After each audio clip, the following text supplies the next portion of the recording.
Welcome, speakers and inspiring speakers. Imagine having access to over 45,000 large conference gigs, 209,000 small association gigs, 170,000 media outlets, and 3.5 million podcasts.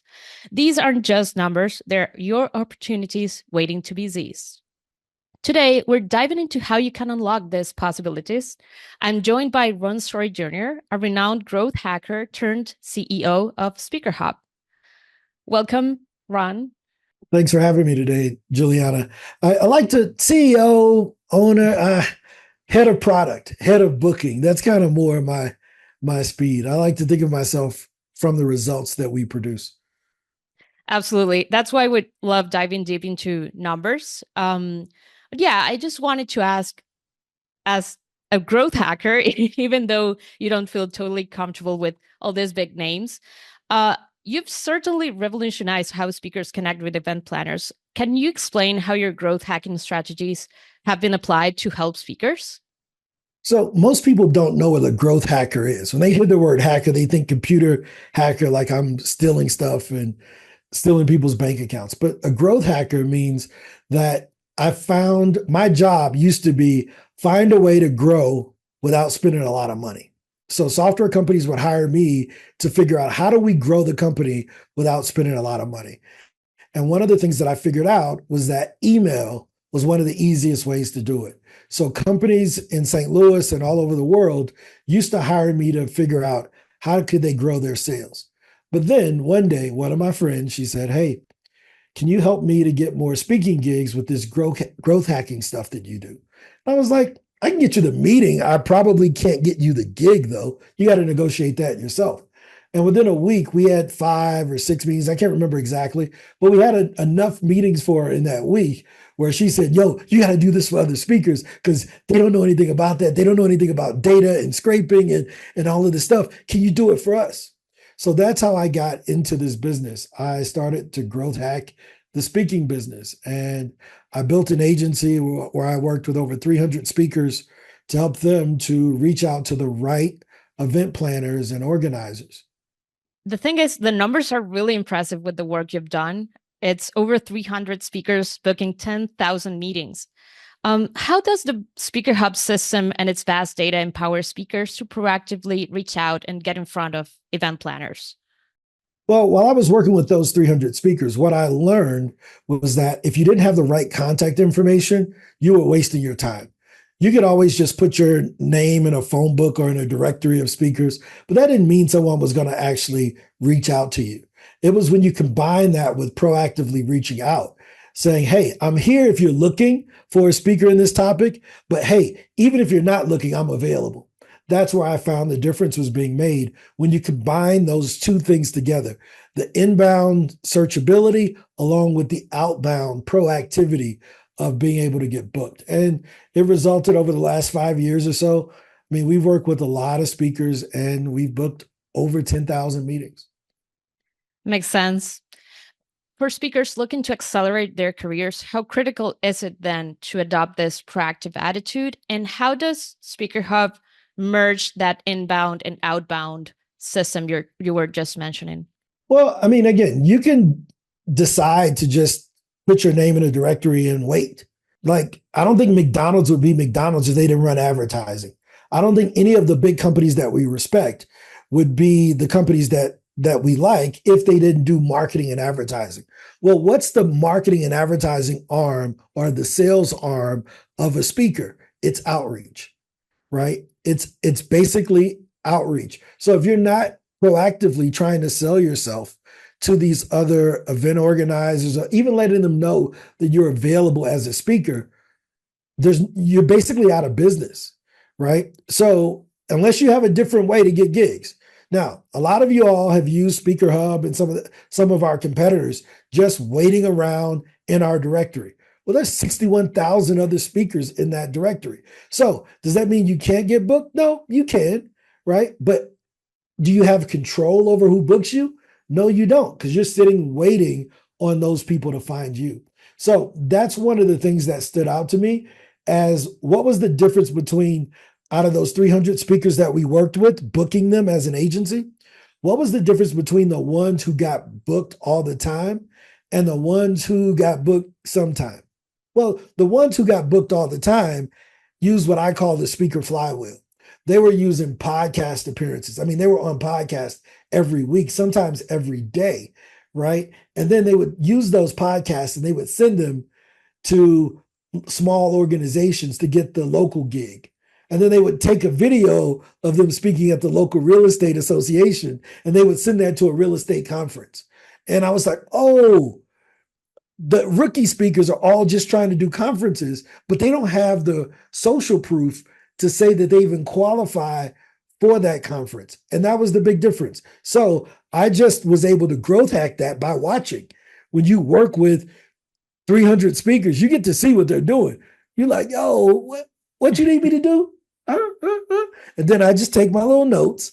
And then eventually I develop a framework around it and I teach it to you guys. Makes a lot of sense. So basically what you teach is just going to smaller associations and stages to get to the bigger gigs, and makes total sense. It's like building a portfolio for the speakers. But that's what you do in every other business. Exactly. Right? You don't start a business today and become Apple tomorrow. Right? Most of the people who started these big businesses, they started a lot of little smaller businesses until they got their feet wet and got the experience. It's the same thing. This is the speaking business. This isn't a speaking job. If you want to be a job and you want to treat it like a job, just go get a job as a professional trainer or something. But if you want to be in the speaking business, you have to apply business principles. And that's inbound leads from being searchable and findable in Google and places like that when people are looking for speakers, but then outbound sales, where you're reaching out to the places you want to be on. Yeah, it's basically applying the basics of marketing into your speaking business. So it makes a lot of sense. I have a more tech related question regarding Speaker Hub. So being it's such a big data system, how does it integrate other technologies like AI and the new things that we've seen come out in these latest years? Well, most speakers are used to using ChatGPT, but they have to copy one thing here, paste it over here. ChatGPT's interface isn't that good, so you got to remember what you put in last month and try to put that back in this month. Well, we've integrated all of that into Speaker Hub Pro. And the cool thing about it is that it just works. There's no prompting or any of that. When you put in your information, we go to your LinkedIn, we go to your website, and we write your bio using AI. And then once we have that bio, we look in our database to find the speaking gigs that match. So we match you to the right podcast. We match you to the right local associations.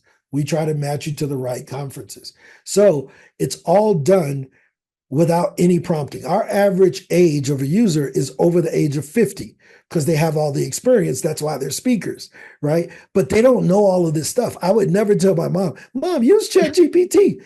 She would type it in wrong. She would spell it wrong.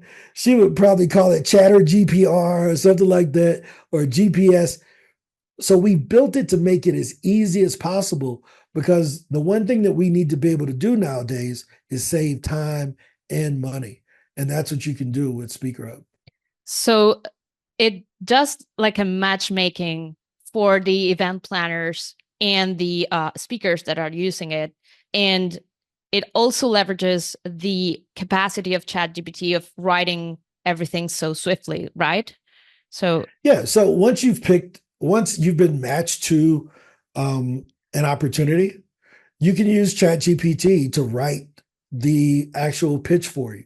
Now, imagine if I've booked 10,000 stages, I probably know what to say, right? So we use a lot of that data and those templates in order to prompt ChatGPT properly to write a great pitch email, right? So that's one of the best things about it, is that there's no more writer's block. There's no more guessing, well, what do I say? So here's how it looks. You log in, your bio is written.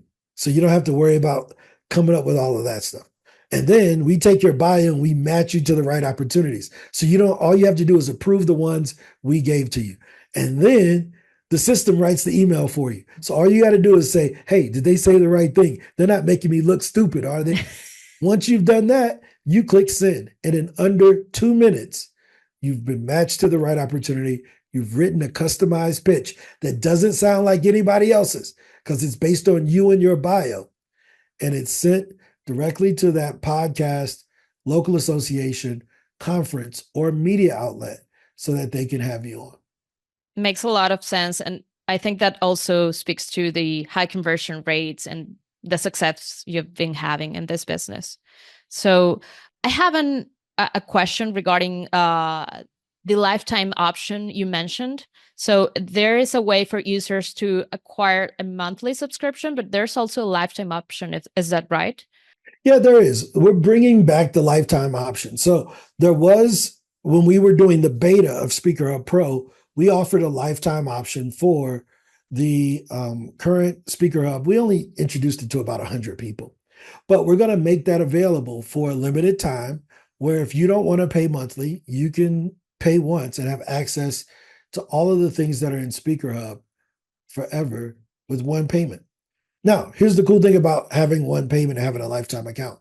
Some people will look at the price and they'll say, I can't afford that. But this is our logic. Could they pay for this with one speaking gig, no matter the size? So if you're an emerging speaker, you're probably getting $2,000, $3,000 for a speaking gig. If you're an experienced speaker, you're probably getting $5,000 to $10,000 per speaking gig. If you're an elite speaker, you're probably getting $10,000 to $15,000 per speaking gig. No matter what level you're at, if you just get one speaking gig using our system, it's paid for forever and you get to keep using it forever. Now, here's the cool thing about it. We even let you finance it. So if you live in the United States, we have financing options for you. We have some ways that we can do it if you're not in the US, but you need to set up a meeting with me directly because I have to set that up privately. But if you're in the United States, there are financing options available where you can get access to a lifetime account.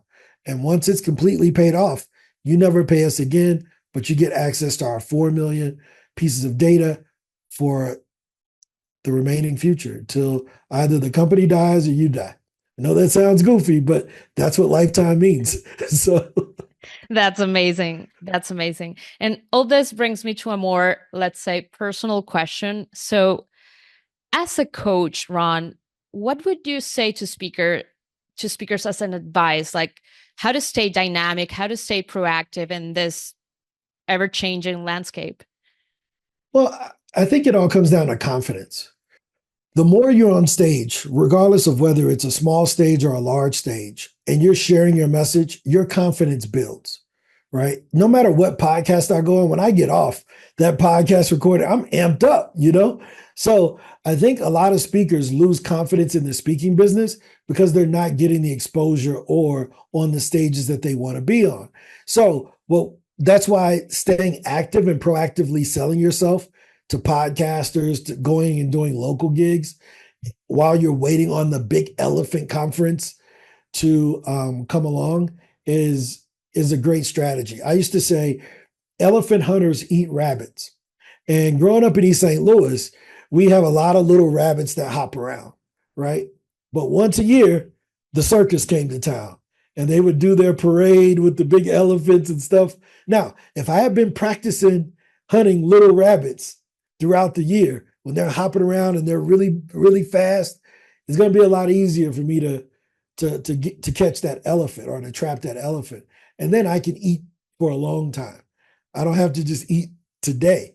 But I think speakers have to adopt that same philosophy of, doing what's necessary in order to survive and to develop the skills as they grow and they keep using that flywheel. Now, let me ask you a quick question. If you're a speaker out there, if you were to think of the top 5 speakers that you like, how many of them have you heard speak live and in person? Usually, I've asked this question like 100 times. Nobody has ever said all 5 of them.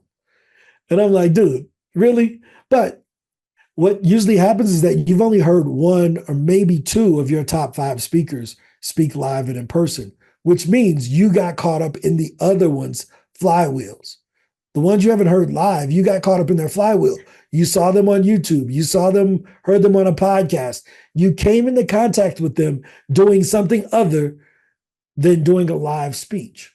So if it's good enough for them, it has to be good enough for you. I've never been to a Tony Robbins concert to hear him unleash the power within or whatever. I've never paid the $8,000 to go to that, but I know who Tony Robbins is, right? I've never heard Jack Canfield and Chicken Noodle Soup from the Soul or whatever it's called, but I know who he is. I never heard Stephen Covey, but I read his book. I know who he is. So that speaker flywheel is apparent in all of our lives. We just don't give it the attention that it needs because nobody's ever pointed it out. But guess what? After today, you no longer have an excuse for not using the speaker flywheel in your business because now you know that's what everybody else is doing.